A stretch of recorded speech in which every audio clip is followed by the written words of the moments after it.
Hi, welcome to this new video tutorial.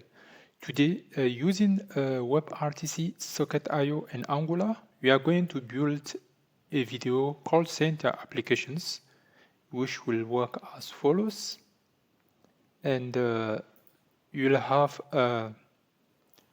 one interface here, backend interface for the agent. Here is the agent, and then we may have different customers or different visitors. So each time a visitor will visit a site, then if this guy visits a site here, then the client here is going to have a list of visitor or customer who are connected to the system. So like this one here, you are going to have two customers connected to the system. And then now, in this logic that we do here, the agent will start the call. So once you are connected, then the agent can start the call, a video call, and chat with the visitor. So this is what we are going to do. And yeah, this one follow a series of other tutorials that I have developed on WebRTC and real-time applications. Feel free to check a playlist in my video. So before going further, let me show you what you can expect at the end of this tutorial. So here, this is how our interface will look like. And here, in the URL here is going to run with HTTPS. We are using a local HTTPS, so don't worry, it's free. Then here is our interface. So if you are the agent, then you click on agents here, you can enter your names and then connect. So once you connect here, you can see here is me here as the agent. Currently here, no visitor is connected. And as soon as we have a new visitor, let me call it Mr. Ronald. So once Ronald connects to the system, you can see a list is appearing here that someone is there connected to the system. So same thing will go here. I can get the second user. I call him Lucas. So you can see that here Lucas is also connected to the system. And we can even go further here and connect with the mobile. So you can connect with the mobile now, but for now, I will not go to do that. We do that one demonstrations at the end of the tutorial. So like now, if we start with Lucas, then the call has started here, and then here, Lucas can accept the call. So once you accept the call here, you can see right now everything is in front of my laptop. That's why you see like a similar video, but if you try to access it from another device, then you are going to see that the video will be different. So you can see here I'm the agent, here's the visitor who is Lucas, and same thing is here. So then once the call is finished, then either me or Lucas can end the call. And if you stop the call here, you can see everything goes as before. So we can also start here with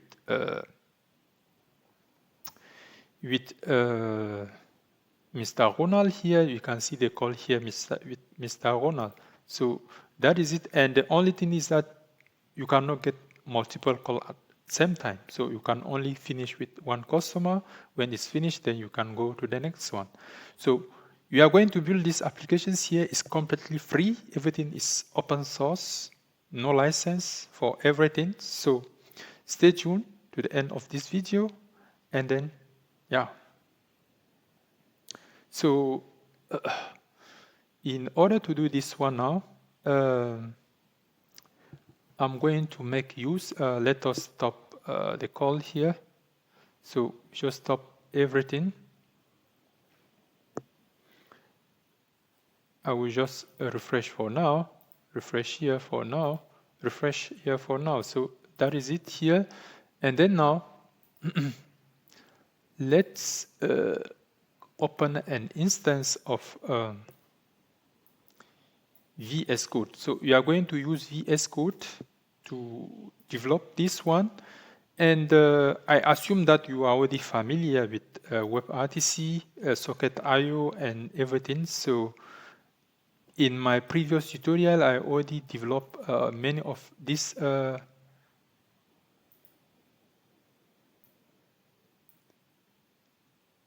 No.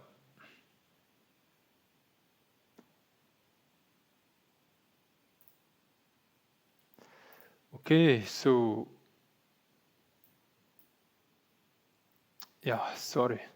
Then never mind. So what we are going to do now is we open VS Code. Here, open the terminal. And then the first thing that we have to do here is to go to the directory. So the directory here is where we write our code here is here under this directory. So on that we clear the terminal. And then here we are going to create a new Angular project. So I assume that you already have Angular installed in your system. Here I'm using V.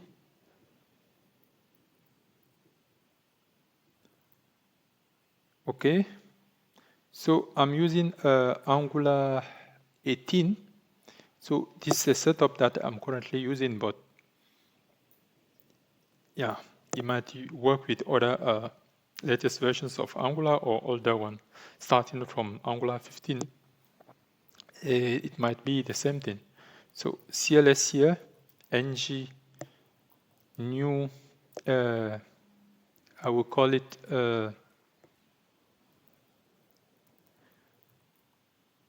call center. We call it call center applications. And then here we take CSS as default, and here we take no.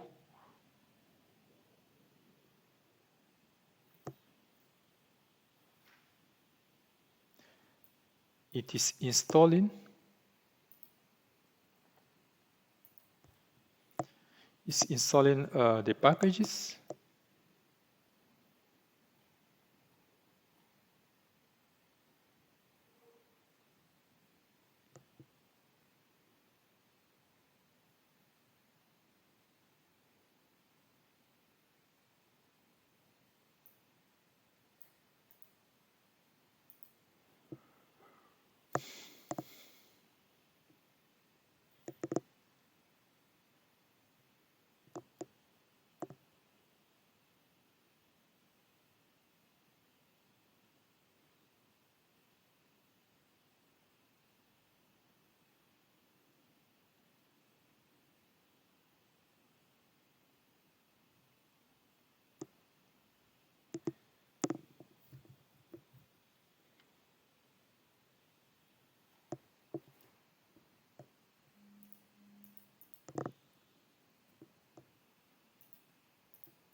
So once this one is done now, what we do is we can open the folder.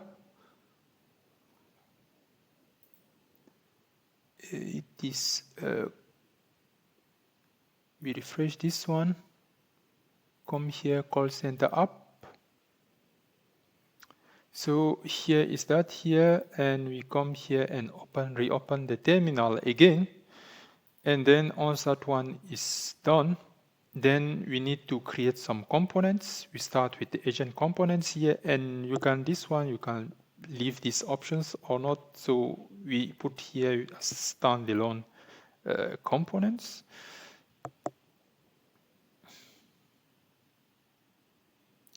Yeah, I think with the latest versions of Angular, we don't need to, by default, the components are created as standalone. So if you come here in agent, we come here, you can see standalone is true, and this way we can put the modules here. We are going to put any modules that like form module. If you are using form modules here, we are going to put it here directly instead of going to, I think it was the main or the app config or whatever here. So everything will be done here. So that's the meaning. And then once that one is finished, then we are going to create a second component, which is the visitor component.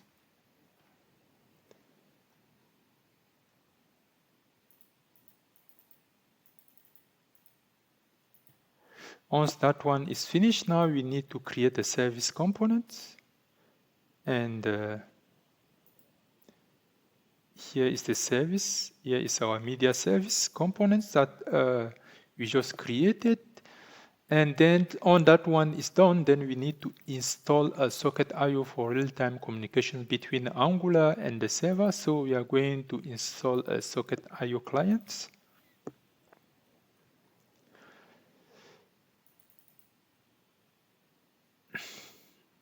Then after that one is finished now, we'll need to create an HTTPS server along with the socket IO for handling server-side real-time applications. So that one is here. So we npm install express socket IO. So it's done. I hope that sometime we do these two things when I just install express and socket IO together. Okay, yeah, it was installed. Yeah, both of them were installed. So then after that one is finished, now we need to create a server folder. So, and as we use a Windows, we are going to get mkd directory server, and then a server here is a server is created here, and inside this server here we are going to create a file called server.js.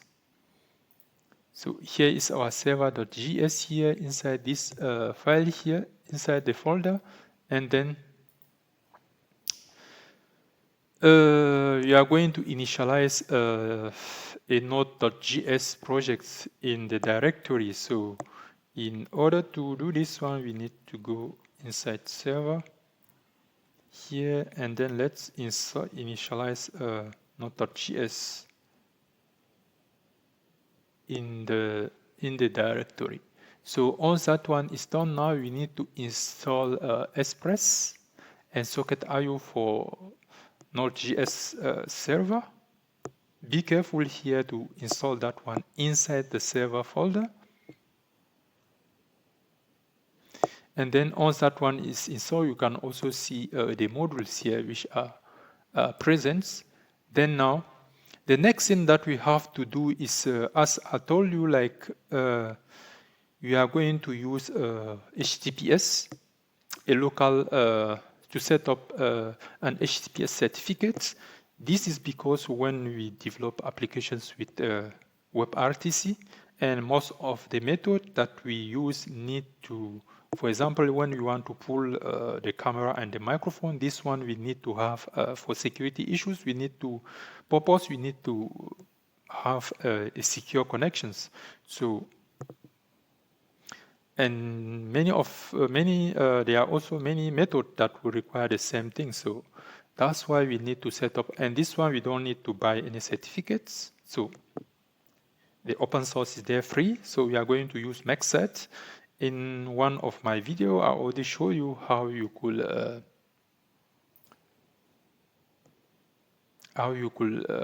do this one, and so I will not stop more time on that. So feel free to see my WebRTC playlist. Then you will see how to install Mkcert. So I assume that Mkcert is already installed. If not installed, as I said, please make sure that you watch my playlist on how to install it. So here you are going to check the versions of Mkcert, and then you can see here I have version 1.44, 4.4 versions which is installed. So once that one is there, we clear the console again. Then the next thing that we have to do here is to create another, we are going to create another folder called sets. And then you can see a new set folder is created here. This is where we are going to create our certificates and the key. So if we go now inside sets, which is there, and then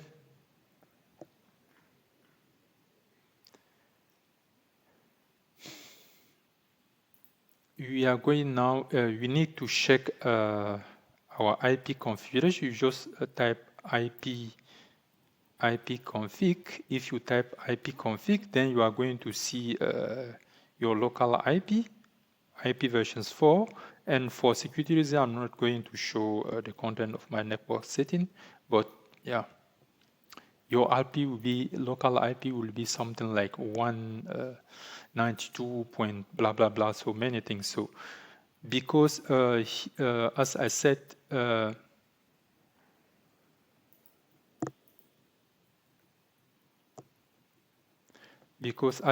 we are planning to use to access our applications via the local network.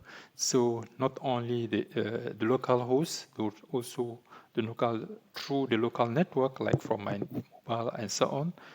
So we need to have create the certificates and attach also our local IP to it. So that is, we write Mkcert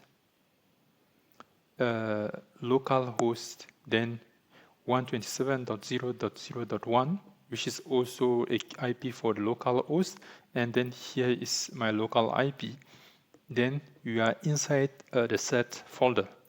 That one is important. Then once we tap this one, and then we can see that two files will be created here. Here is our certificate, and here is the key. So good job. So we are almost there. So next thing that we need to do now is to start creating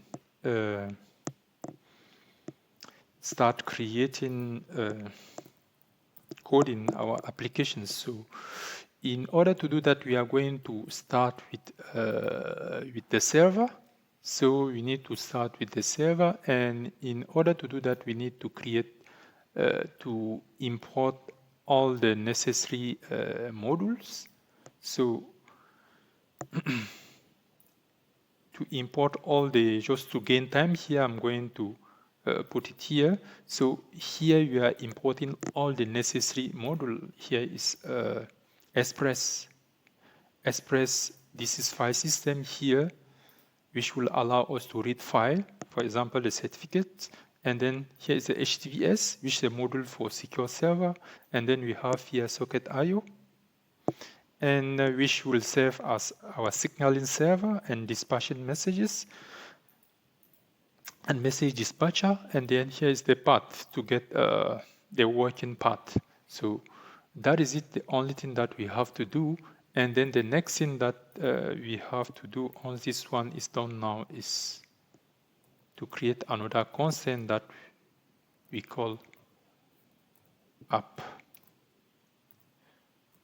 So here is our app, which is created. Then the next thing that we need to do here is to specify,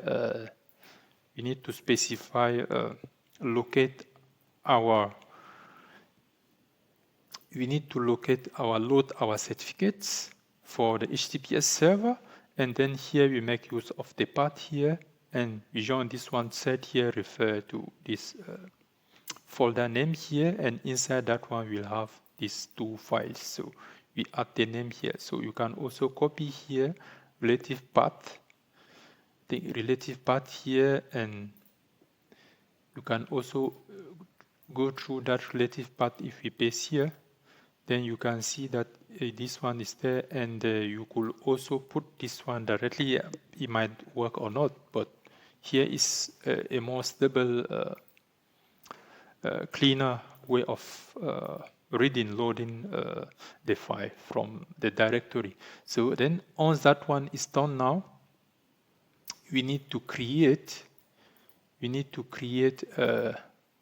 we need to create our HTTPS server and initialize it. So in order to do that now, so here is that here we create our HTTPS server. We are creating that. And then we take this our server here and put it in our socket IO. So now both of them are now connected and secure over. This is a CORS to allow security. So this security reason to allow IP coming from applications to allow these origins here, which is our local IP, and these are the allow methods which are there. So because in our applications here, we will keep track of users who are connected to the system, so we need to create one array. We need to create one array here. This one here, we are going to put all our users inside. Then once that one is finished now,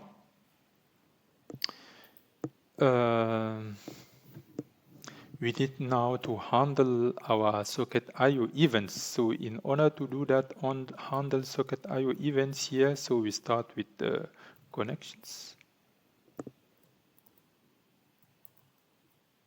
We start with connections, as you can see here. So we can just take this one. So here is that.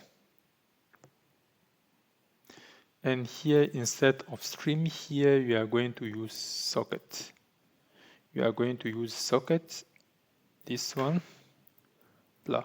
So here is our connections. We are handling the first events here is connections. So when someone is connected, the first thing that to do is when someone is connected here, we need to register. So we need to register a new users, and once we register the new user, we need to update the user list, right?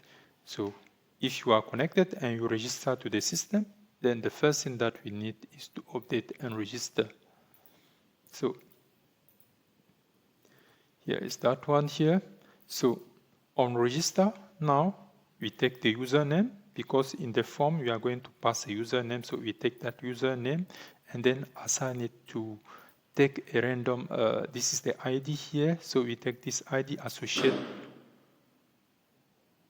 We are associating the ID with the name. So we pass this one to our list. So here is the ID, socket ID, and the name, username. Then we are emitting to all clients. So we update the list, user list, to all clients. So all clients should have the same informations. Then the next thing that we have to do once you register is to handle call. So we need to call the users. So we need to call the users. Then here is the users that we are calling here. So this is another event called user here, which will send the offer to the target users. And as I have shown you in another video, here is in this WebRTC stuff, when we deal with socket IO, stuff become very easy and very simple to develop. So, and if you have seen one of my video with that I develop real-time applications with WebSocket, it was terrible. You have to do everything, all the low things with yourself, and the video was so long. And then here stuff become very easy. So here is our agent here is our visitor here, then here is socket IO, which act as a signaling server. Everything is always starting with this one, with the offer that the agent sent. The signaling server, which is represented here by socket IO, will take that one and forward the offer. Then the visitor receives that one, then regenerate itself an answer. Here is the offer here. Offer, that will come, and then this is sent back to the agent. So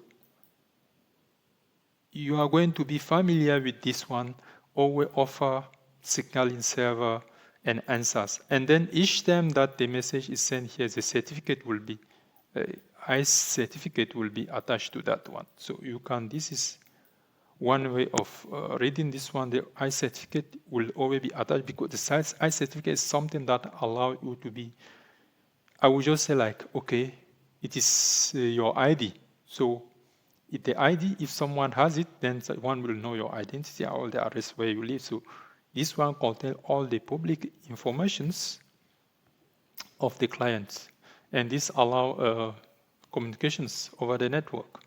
Then that was just part of the theory. So we are sending the offer, the first step, to the user. So this is, we are emitting now the offer here, and with the caller ID. So then the answer should be received by the, so once we send the offer now, then, so you can even see that we don't need, like in WebSocket, when we deal with so many details here, you will see that this is even more simpler, because this is even more simpler because what is happening here is that we just have the agent, our signaling server, and then here is the visitor. We only have this stuff become like this one. Here is our offer, and here is the answer. We send the offer, we send it here, and the answer is coming back. And then we have the certificate here. So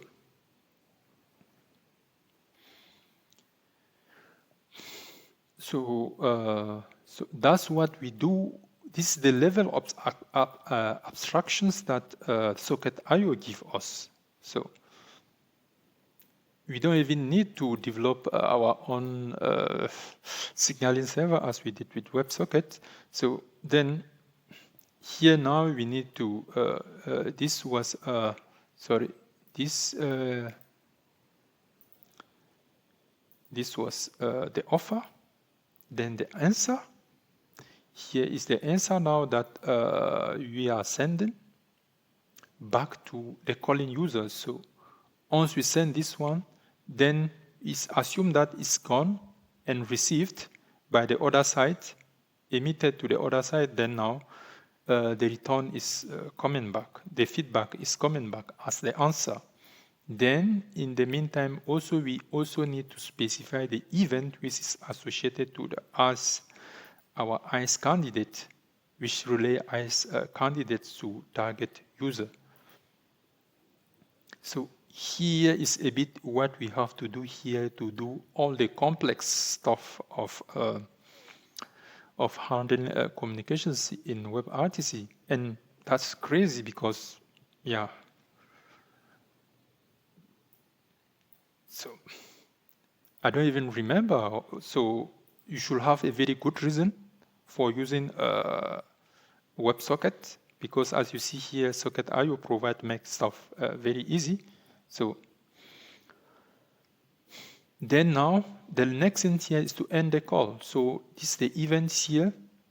This event here will end the call to all associated users. So we also handle this event here. And then the last thing here is disconnections and update the user list. So once we disconnect a client here, we also need to update, remove the client from our list, and then update our list. Then after that one is done, we should come back now and start our server. It's done now. We should come back now and start our server. So starting our server now, we need to go back, get out from the set. Sorry, okay. cd dot dot, we get out from the set folder, and then now we can just write node set server.js and try to run it and see how it behaves. If we run, then okay, congratulations, here our server is running. So it's good to go. So the next thing that we have to do now is to create another terminal now where you write code about our front end. So we started that one, and so in order to start the front end now, we are not going to do before like normally here when we start Angular, we just write Mkcert. But here is a bit different here because we want this one to run with the HTTPS. We need to put extra options, and when we say these extra options here, will be stuff like this one. It's a long command here, so we write Mkcert options host. We specify the host here. The host here is going to be our local IP. If it's local host, then you put the local host there, and we specify the port in which you want to work. And then the next thing here is SSL. Then SSL set is the locations of our certificate, and then SSL key is the locations of our key. And this part here, be careful because this part here is this relative part is what we are taking here, and that is that relative part that is here. So we just have to right click and get that one and put it here. So this one is what we are going to use now to start our front end. So that one we put it.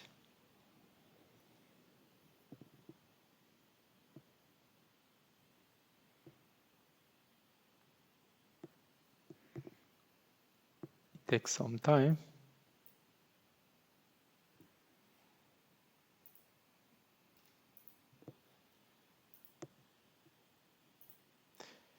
It's building.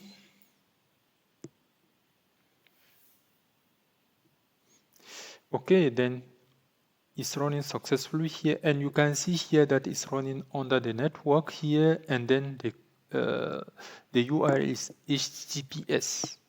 HTTPS, that's important. And then now if you go here to this one, you can see here is the HTTPS followed by our IP here, and this is the default applications that we have now. So we need now to customize this, all these things. So starting now, we have a service, we have the app components, and we also have here is our app components that we have to code and add the logics to handle the agent logics, and then we also have the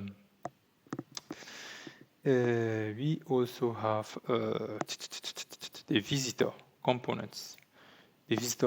So what we do now is we start with a build a top-down approach. We start with service. So if we come to the service, that is also pretty forward. In the service here, we'll have many things that we'll need to define. We need to define some attributes that will be used in our logic. So the first one will be a private socket.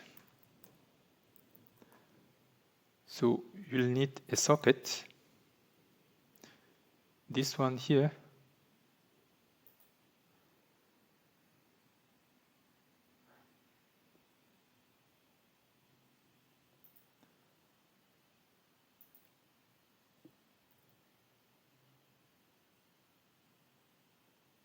Okay, it's not coming. Why? what is the reason? We need to install again.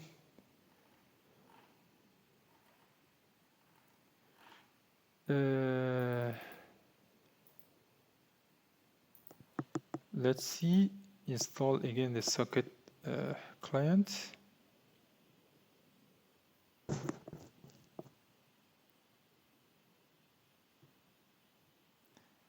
Okay, it's up to date.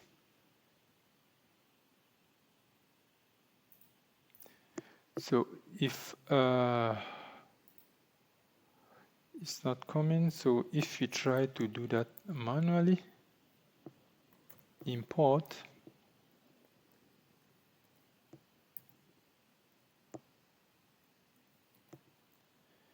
we import a socket,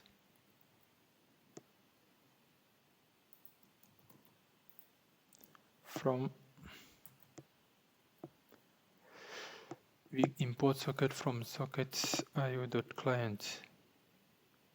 So okay, we had to do this one manually, and then the next thing that we have to do,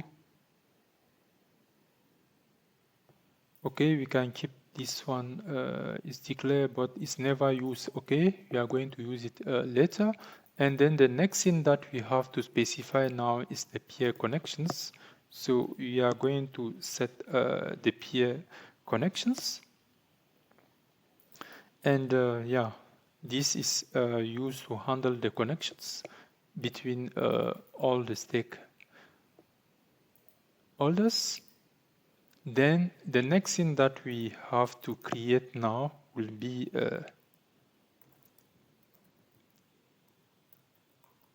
the local stream.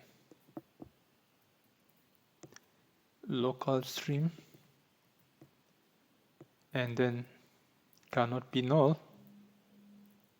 We call it media stream. That is for the user video. Then after that one is done, then we also need to emit a remote stream to be displayed on the client. So in order to emit to do that one, we need to associate our media stream with that. So we'll need to create also this one.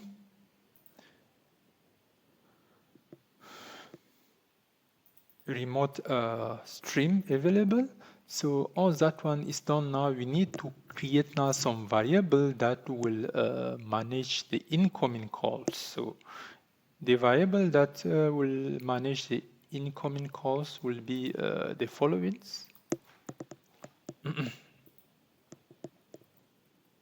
So here are some variables that we'll use in our logics. Here is the incoming call ID, and here is the incoming offer. Here is the incoming call, and then here is the user list, and then here is call ended. So this one is emitted when a call ends. So the only thing that you have to go and check here will be the event emitter. But in my socket IO tutorial, I explained all this in depth. So that one is done with the variables now. So the next thing that we have to do here is to initialize the socket connections to the server with a given URL. So in order to initialize the socket connections to the server, so this socket equal to IO, then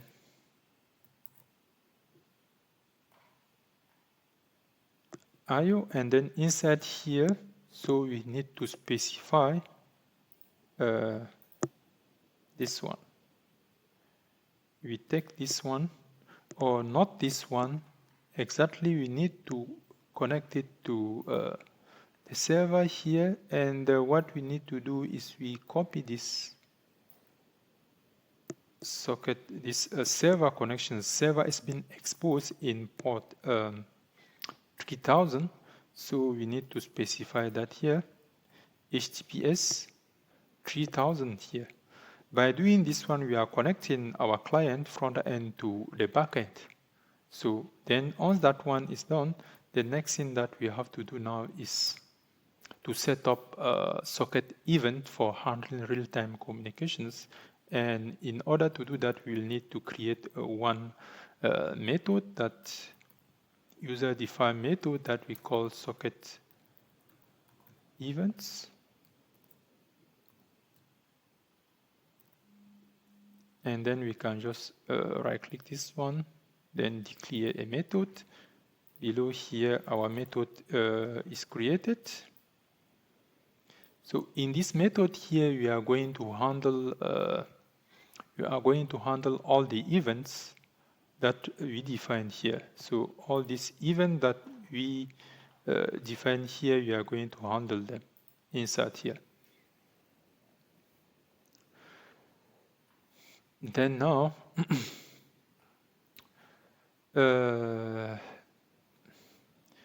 before going here, we'll do one thing that we'll do.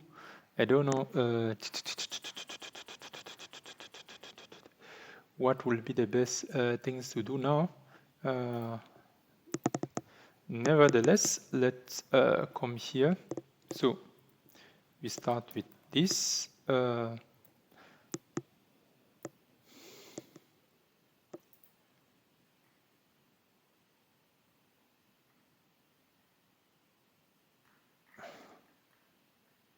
No.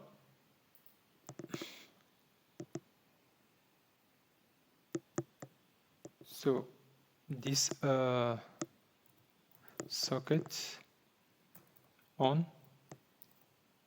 here, the event here will be event name is called mate. So this will be used to handle incoming call. So by emitting, like we emit the call details. So when a call is made, what happened? So when a call is made here, what will happen here is we'll need the offer. We need the offer to start the call, and then we also need the caller ID. So this is the caller ID here. This is important because we are going to grab, when we click to the list, then we grab the user information and associate it with the offer before sending. So that is that.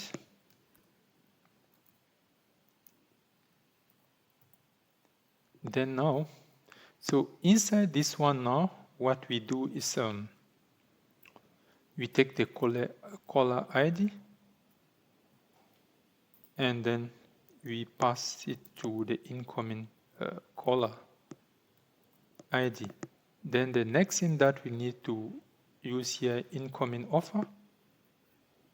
Here we pass the offer to it.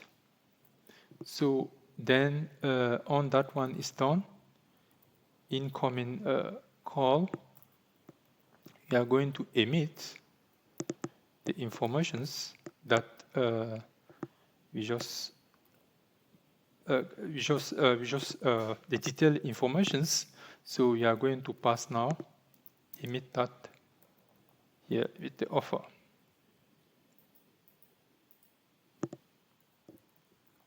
So this way, so in this way now, this is our events here.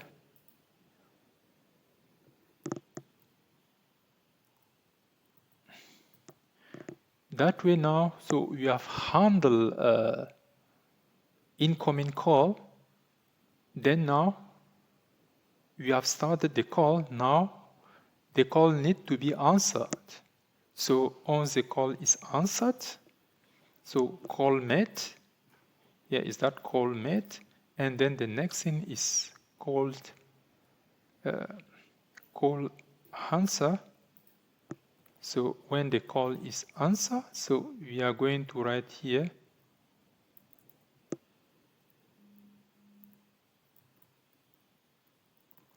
call answered here, and then split this one. So I will just quickly take this one here and put it and explain here. Here is call answered here. So here is asynchronous. So it has to be done in the background. So here is asynchronous here. And then in the connections now, we take the connections here and then we set the remote descriptions. So in the remote side now, we are passing the answered. So we have answered the questions here. At this level here, so we have received the offer here, get it here, and then the answer here. In order to send the answer to the signaling server here, we use set descriptions. So that's what we do, set remote descriptions.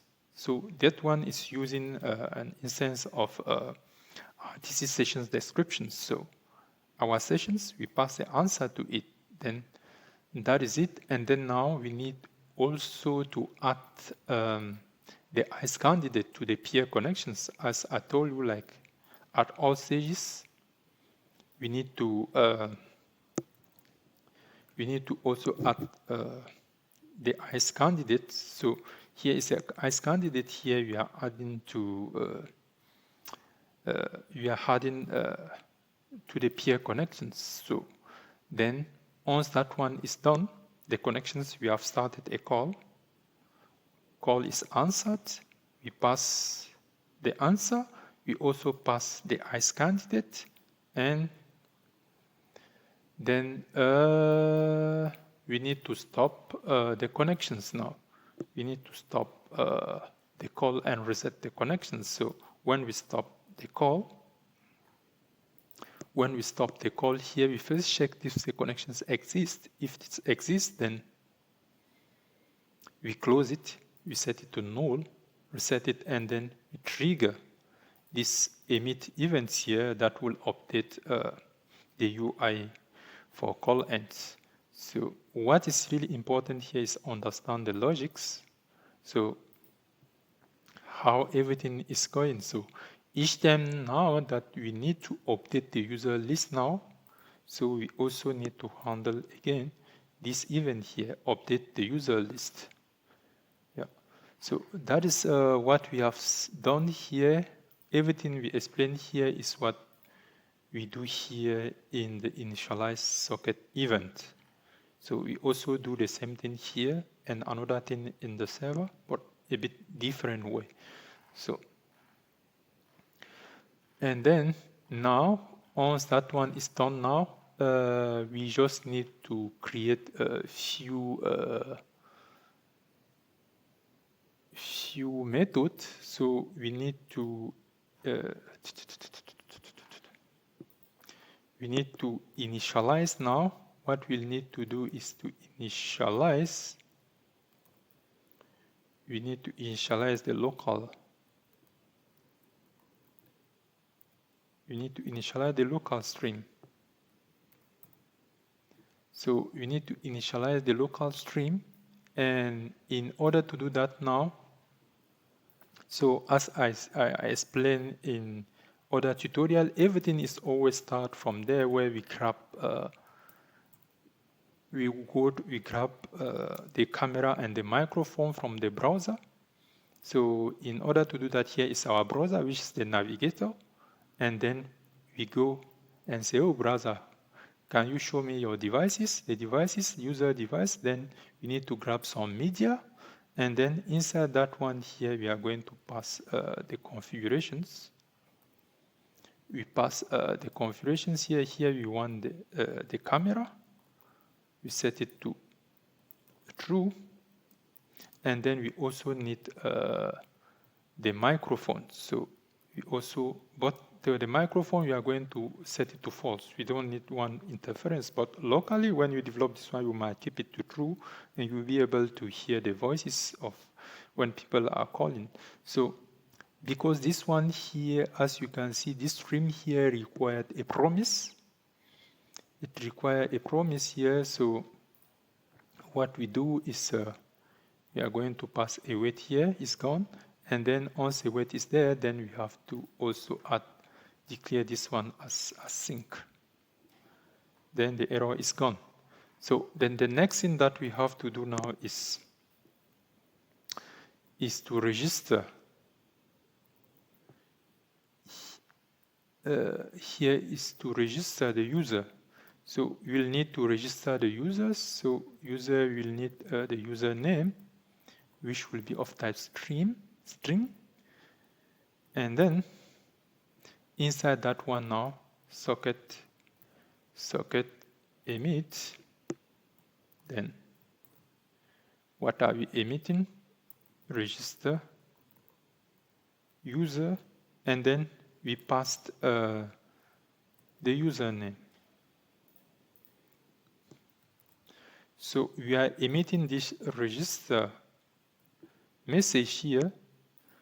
Here is the ID of the message that you are sending with the username attached to it. When it comes to the server here, then it will match with this register here, and what it does is that the server here will dispatch it to all, will update the user list of all clients. So that's what is done here.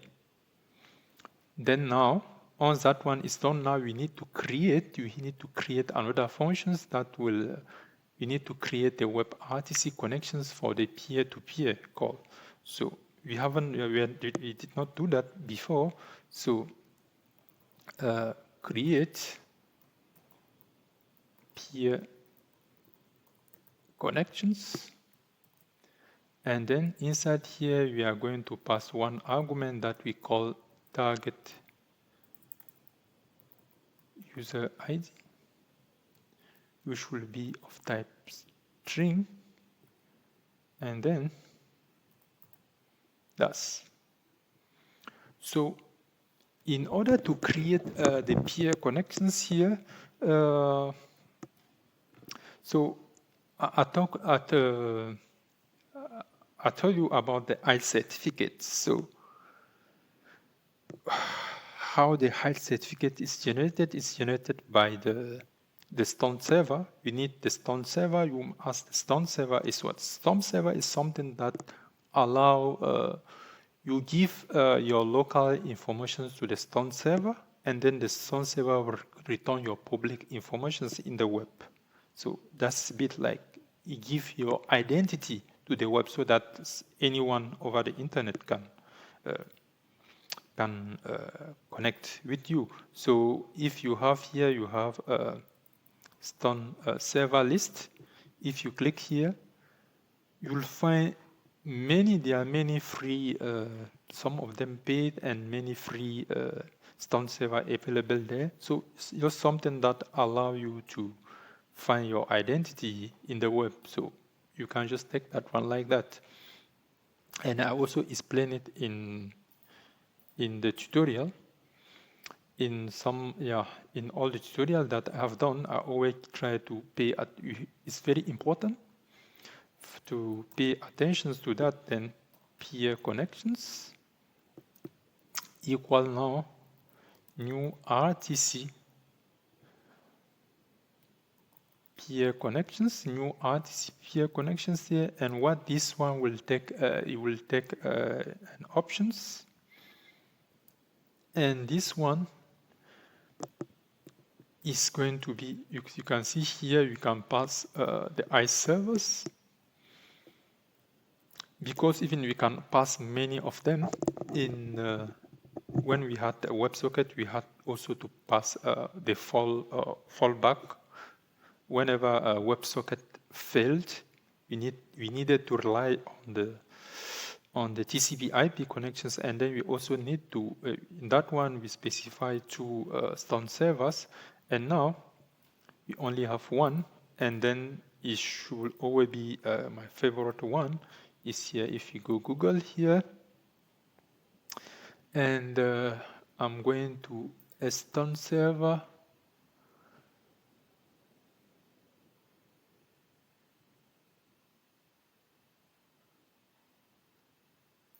I will take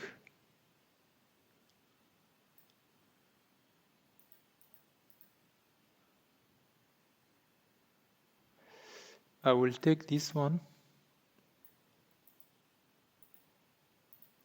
So I will take this one and we are going to pass it here.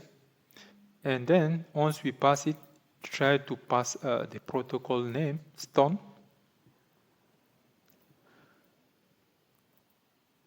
Somehow there are some issues here, so I'm going to remove this one here for now. And yeah, I remove this one here, so we pass the protocol name here as Stone, and then we pass the value to it. So it is a JSON, so we pass the key and the value. So this is how we do. And then here, string is assigned here. Okay, so we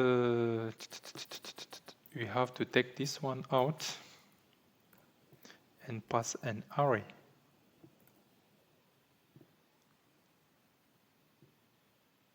No. What have I done? So start again. So inside this one, inside the value that we pass here will be oh, I mess up everything. So here is the connections.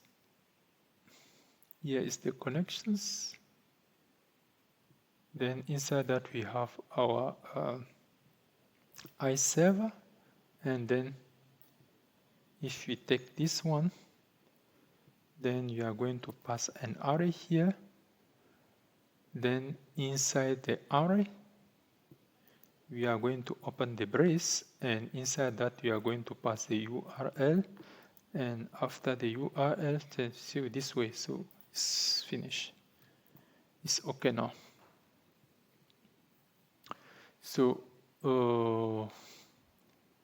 so here you have set the public Stone server for the network transversal, and then once that one is done now, we need now to send the ICE candidate to the target users. So in order to send that one, so peer connections. So the events here is on ICE.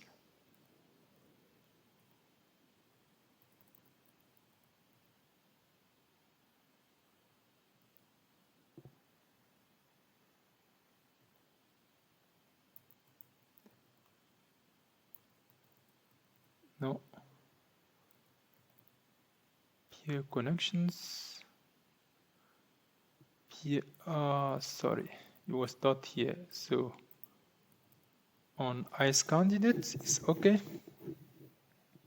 Then on ICE candidate, we pass this one, and then inside that here we pass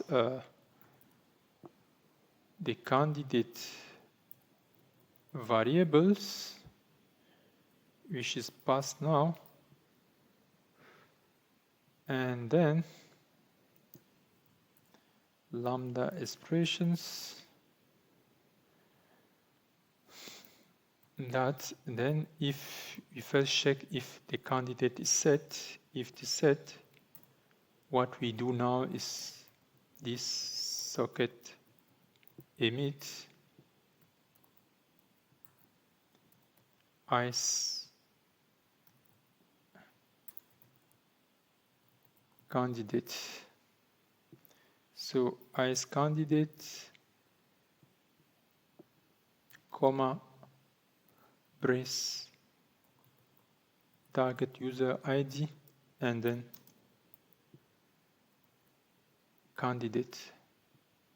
So here is that, which is set. So here is ICE candidate, and then if we go back to our server, here make sure that it's this ICE candidate. So we sent the target ID, and the candidate is what you are receiving here. This one should exactly match what we have here. That is important. Then once that one is done now, the next thing that we have to do now is to track events, so is to receive and emit a remote stream for display. So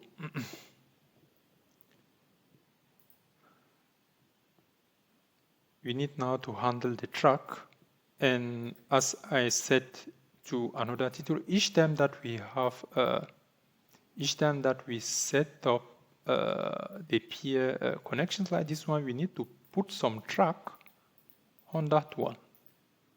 So it is this track here, just see it as a railway track. We can send stuff on that can go and come back.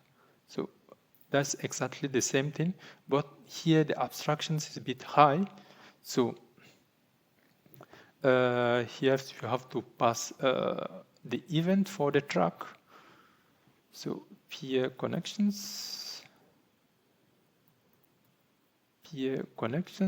on track.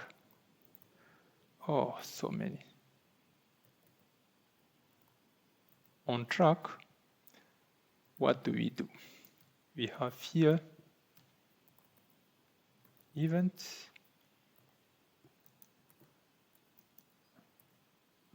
then this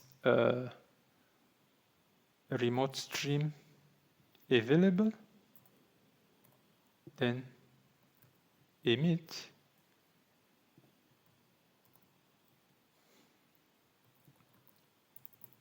event streams, and here in the stream here we take the first elements. So we have only one camera, so we take only that one, and once that one is there, now we also need to add the local track. In order to add the local track to the peer connections, we have to do local stream get tracks. So we are getting all the tracks. Then now for each track now, what do we do? For each track,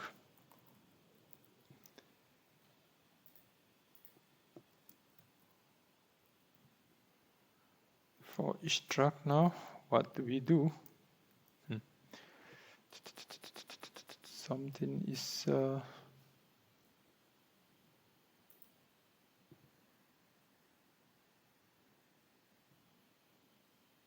okay, I said, so here is this one should be inside. Okay, so for each track now, what do we do? This peer connections, and then peer connection, we are going to add the track to the peer connections, and then inside that one we are going to pass our track and then the local stream. And here we have exclamations here, but here shouldn't be null, so we put the exclamations here, and then we are good to go.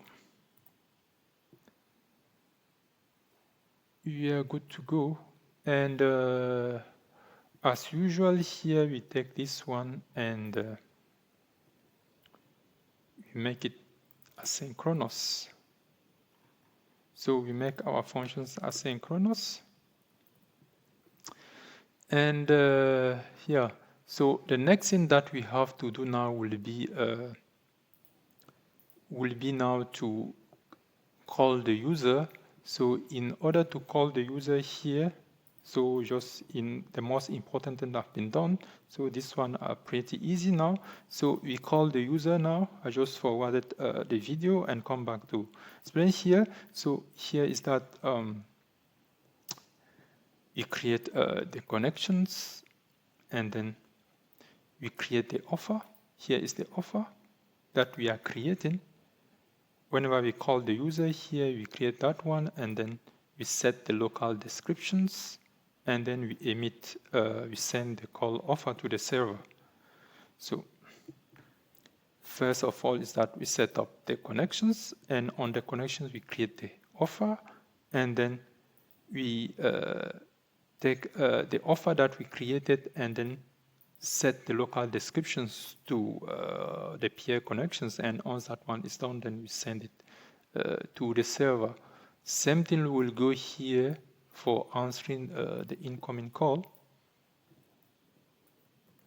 To answer the incoming call here, so we'll need the caller ID and the offer that we send from here. Then here is the caller ID. So what we do is that we create the peer connections for this ID here, and then we set the remote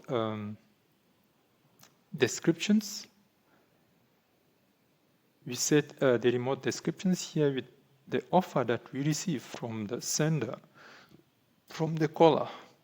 Then once that one is done, we create now an answer. This is in the remote side. We create the answer, same thing as we did above here. We take the answer now and set the local descriptions. So this is a session description protocol. So we set this one, and same thing here, answer the call, we emit this one here, and this is answer call event, which is here. So then the last thing that we have to do once everything is there is to stop the call. So while stopping the call, we need to check if the connection is there. If the peer connection is there, we close it, we reset it, and then we emit the event, terminations event, to the server to be dispatched to all other users. So in this way now we just created our service now. Okay, we just created our service, which is okay. So the next thing that we have to do now, still no error now, is now to come and handle our agents and the visitor. So